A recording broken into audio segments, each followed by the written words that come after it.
नमस्कार। Glenn view show पे एक बार फिर से आपका स्वागत है।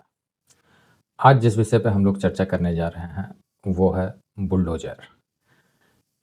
कैसे बन गया है बुलडोजर विकास के प्रतीक से न्याय का प्रतीक? अपराधियों पे उसका क्या प्रभाव पड़ रहा है? कैसे आमजन को इससे न्याय होता दिख रहा है? और सबसे अंत में कैसे राजनीतिक दल अब इसका उपयोग कर रहे हैं? तो चलिए शुरू करते हैं। तो सबसे पहले बुलडोजर के इतिहास के ऊपर जाते हैं। सबसे पहले बुलडोजर का प्रयोग कब शुरू हुआ? तो ज्ञात चीज़ों से पता लग रहा है कि सबसे पहले इसका उपयोग आपातकाल के समय हुआ था। सन 1975 में जो इमरजेंसी लगी थी तो उस समय दिल्ली के तुर्कमान गेट पे इसका सबसे पहले प्रयोग किया गया था शहरी सौंदर्यीकरण को बढ़ाने के लिए। तब यहाँ से झुग्गी झोपड़ियों को हटाने के लिए सबसे पहला प्रयोग बुलडोजर का किया गया था। बुलडोजर दरअसल सब उससे पहले रसिया से बन के ये इक्विपमेंट्स आते थे। भारत में इनका निर्माण नहीं होता था तो हम लोग रसिया से मंगाते थे और बड़े कामों के लिए ये यूज़ होता था। धीरे धीरे देश में भी बनने लग गया और जेसीबी नाम की एक कंपनी आई जिन्होंने बड़े पैमाने पे इसका व्यापार किया, बहुत बढ़िया मशीन बनाई और देश के निर्माण में काफ़ी योगदान दिया है इस बुलडोजर ने। तो अब जैसे जैसे ये अतिक्रमण हटाने के काम में आ रहा था तो धीरे धीरे ये नगर निगम में भी आने लग गए। लोगों को नगर निगम में जेसीबी की सप्लाई दी गई, कूड़ा उठाने के काम में और अन्य कामों के लिए इसका उपयोग होने लग गया था। नाले की सफाई वगैरह में भी इसका उपयोग व्यापक रूप से अब होने लग गया है। तो जैसे दिल्ली में हुई उसके बाद ये धीरे धीरे बढ़ते हुए अन्य मेट्रो शहरों में भी पहुंचा। मुंबई हो गए, कोलकाता, चेन्नई, बेंगलुरु, हैदराबाद, अन्य शहरों में भी इसका प्रयोग निर्माण के कारण से बढ़ता गया। अब आते हैं कि इसका सबसे पहला प्रयोग अपराध को हटाने के लिए कब किया गया। तो ये सबसे पहला प्रयोग योगी जी के द्वारा 2020 के समय पे आप सभी लोगों को ज्ञात होगा, विकास दुबे नाम का एक गैंगस्टर हुआ करता था। और जब ये घटना घटी थी तो संयोग देखिए कि विकास दुबे ने जब ये कांड किया था, जब ये 8 पुलिस वालों को गोली मार दी गई थी, तो उसने जो रास्ता रोका था वो रोका भी इसी बुलडोजर से ही था ताकि पुलिस की जिप्सी वहां आके अटक जाए और ये घात लगा के बैठे थे और इन्होंने उस समय गोलीबारी हुई दोनों तरफ से।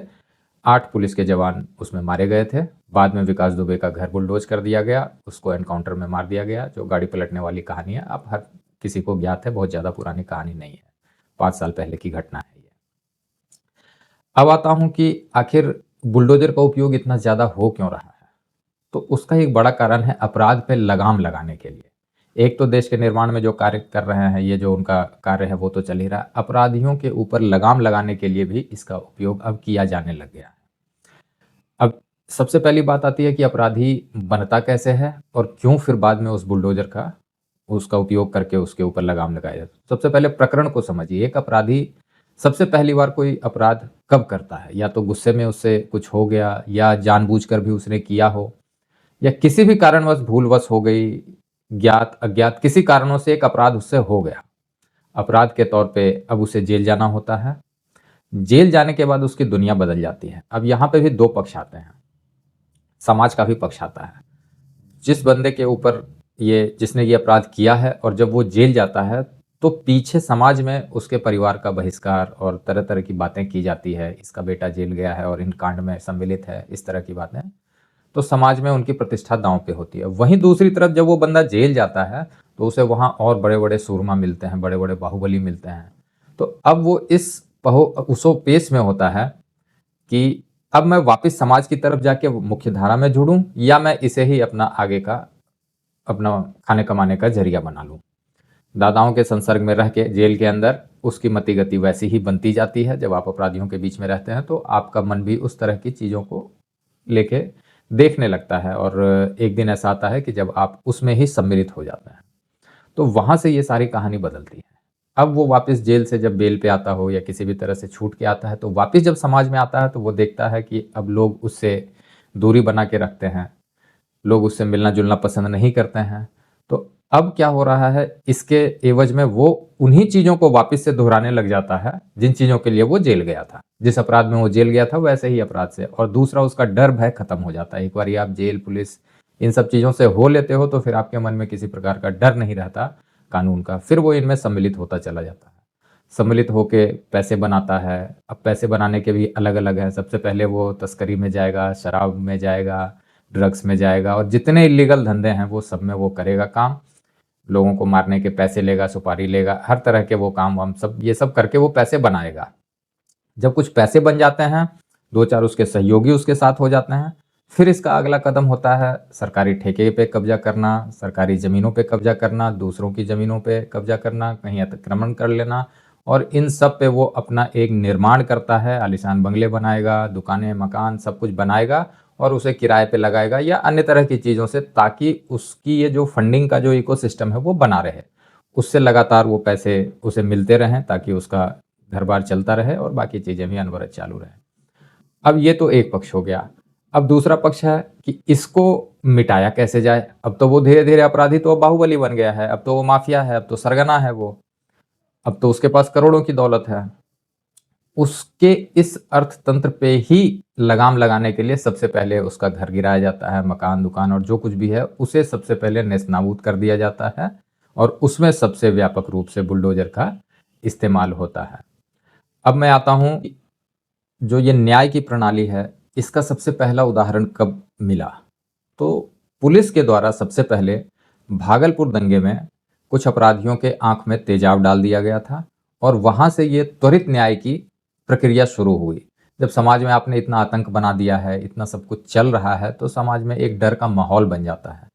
अपराधी, समझ रहे हो आप कि कैसे वो बेखौफ हो जाते हैं, उनमें किसी का डर नहीं होता, ना कानून का, ना पुलिस का, ना किसी चीज़ का।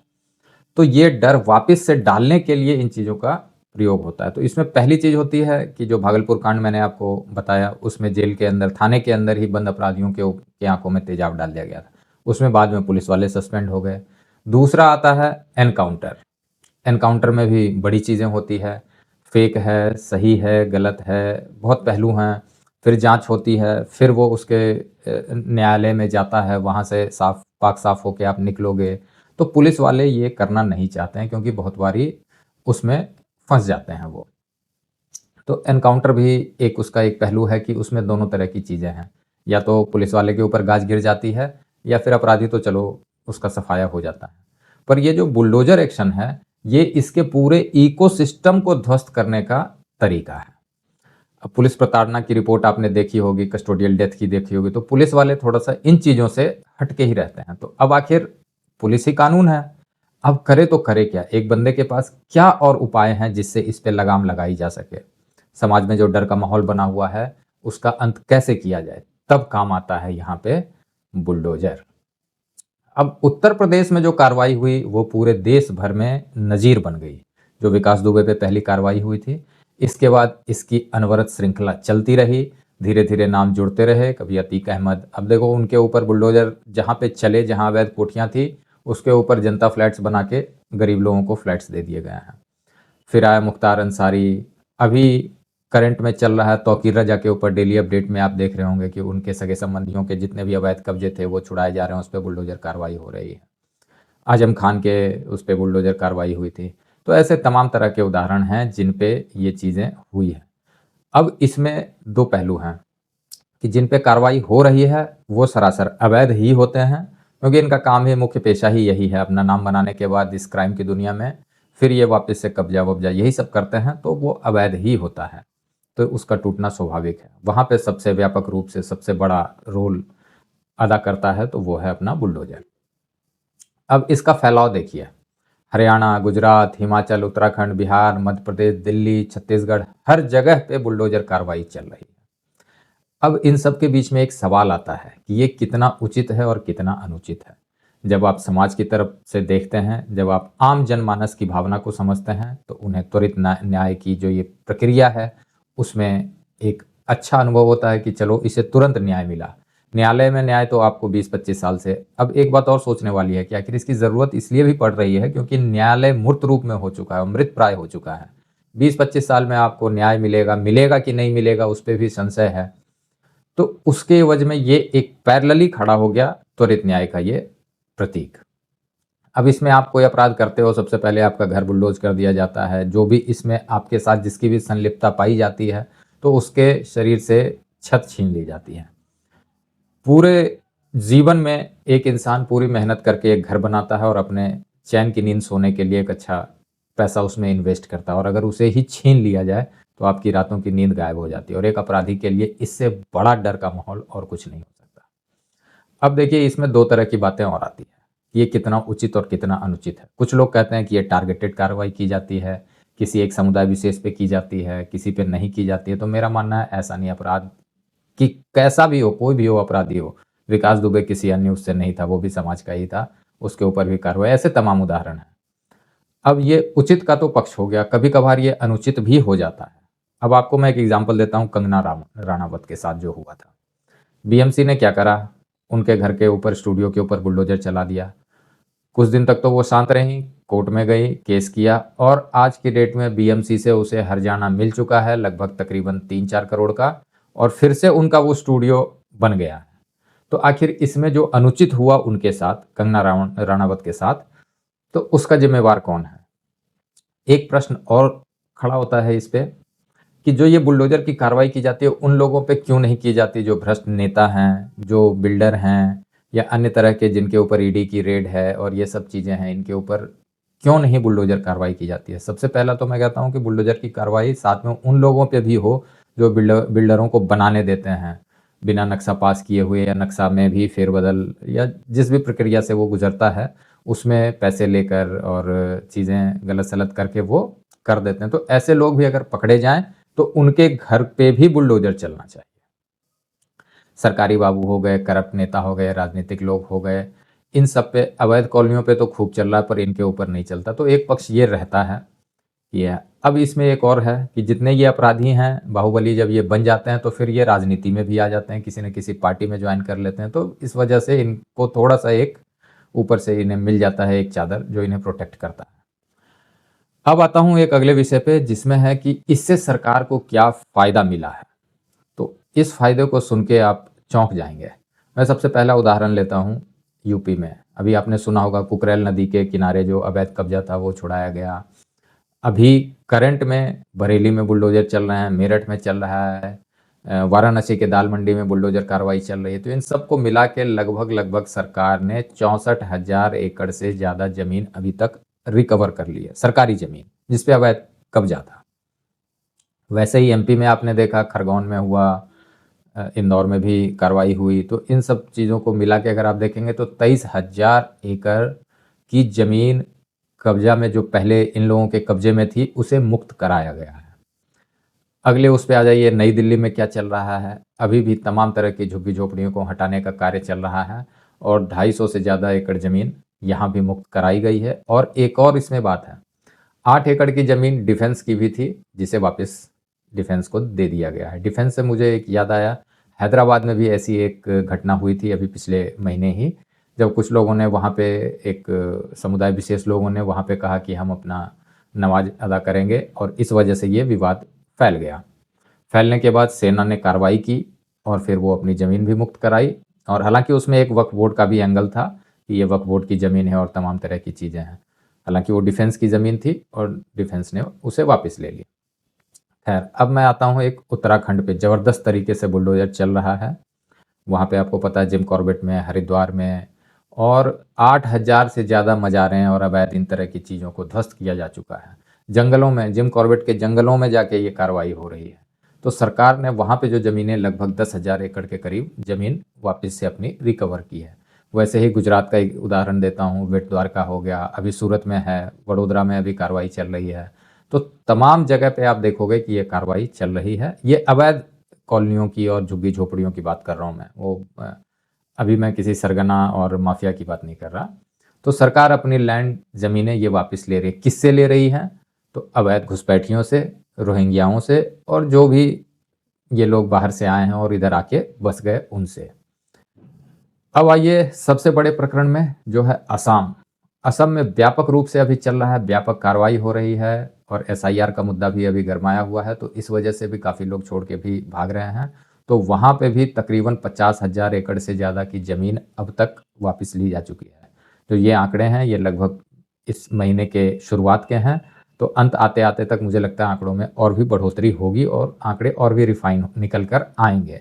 ये एक अनुमानित आंकड़ा है। अब मैंने आपको बता दिया कि उत्तर प्रदेश में बरेली में, मेरठ में, वाराणसी में अभी चल रहा है, गुजरात में द्वारका, सूरत, वडोदरा का बताया, दिल्ली में अभी चल रहा है। अब देखिए दिल्ली में जो दंगे हुए थे उस समय जहांगीरपुरी में भी बुलडोज़र कार्रवाई की गई थी। तो इससे ये फलाफल निकल के आता है कि इस कार्रवाई से समाज में संतुष्टि का भाव है, समाज आनंद में है, समाज को ऐसा लग रहा है कि जो ऐसा काम कर रहे हैं उस पे तुरंत ही ये कार्रवाई हो रही है। ये न्याय के पीछे भागने के चक्कर में 20 साल 25 साल और तब तक ये माफिया और बड़े बन जाते हैं, बड़े बन के फिर राजनीति में होके सफ़ेदपोश बन जाते हैं। तो उससे अच्छा है ये।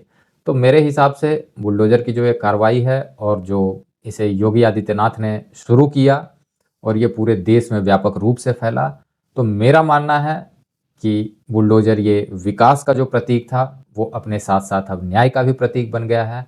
और ये त्वरित न्याय के रूप में अच्छा ही है समाज के लिए, क्योंकि जितने ये अवैध लोग हटेंगे, जितने ये माफिया लोग हटेंगे, समाज उतनी शांति से रह पाएगा और एक उन्नत समाज में इन लोगों का स्थान भी नहीं है। असामाजिक तत्वों को तो तुरंत ही हटाना बहुत ही ज़रूरी होता है, क्योंकि उससे आगे आने वाली भावी पीढ़ियों पे बहुत ज़्यादा असर पड़ता है और वो व्यापक रूप से परेशान होती है। तो खैर, आज हमने जो चर्चा की उसमें योगी बाबा के मॉडल पे, तो हमें उम्मीद है कि बाबा का बुलडोजर चलता रहेगा। हालांकि कभी कभार न्यायालय इसमें अवरोध पैदा करता है, कभी कुछ नियम कानून बनाता है, पर आज तक मैंने किसी भी बंदे को नहीं देखा है कि जिसके ऊपर कार्रवाई हुई हो वो न्यायालय गया हो और उसने अपने कागज वागज दिखाए हों कि हाँ साहब हमारा तो अच्छा था, हमारे पास कागज हैं और हमारे साथ गलत हुआ। ऐसा मैंने एक बंदा भी नहीं देखा। जिसके साथ गलत हुआ, वो कंगना का एग्जाम्पल मैंने आपको दिया, वो गई न्यायालय से, उसे कंपनसेशन मिला, बीएमसी को वापस से बनवाना पड़ा, पैसे देने पड़े, हर्जाना देना पड़ा। तो अगर आपके साथ ऐसा कुछ हुआ है तो बिल्कुल आप न्यायालय के दरवाजे पे जाइए, दस्तक दीजिए, आपको वहाँ यथासंभव न्याय मिलेगा। लेकिन जब आप खुद अवैध हैं तो आप जा नहीं सकते हैं। तो खैर चलिए, आज बुलडोजर की चर्चा हुई। आगे उम्मीद है कि देश भर में ये बुलडोजर का शोर गरजता रहेगा। अब आगे आने वाले समय में एक और बात आपको मैं बता दूं, उत्तर प्रदेश में बुलडोजर के ऊपर ही 2027 का चुनाव लड़ा जाएगा। लॉ एंड ऑर्डर के ऊपर पिछली बार लड़ा गया था, इस बार ये बुलडोजर की कार्रवाई पे लड़ा जाएगा। पिछली बार उन्होंने बुलडोजर एक्शन से बहुत ज़्यादा नहीं किया था 2022 तक, लेकिन उसके बाद इतनी ज़्यादा चीज़ें हुई हैं यूपी में। संभल का एग्जाम्पल मैं आपको देता हूँ, वो इसी संभल के इर्द गिर्द सारा चुनाव लड़ा जाएगा 2027 का। तब तक के लिए तैयार रहिए और बुलडोजर कार्रवाई का आनंद लेते रहिए। जिनके ऊपर हो रही है उनका पता है कि वो अवैध हैं, उन्होंने कब्जा कर रखा है, अतिक्रमण कर रखा है, तो उनके साथ मेरी कोई भी किसी प्रकार की सिंपैथी बिल्कुल भी नहीं है। तब तक के लिए योगी बाबा का जय जयकार करें। आज के लिए इतना ही। आप सभी का धन्यवाद।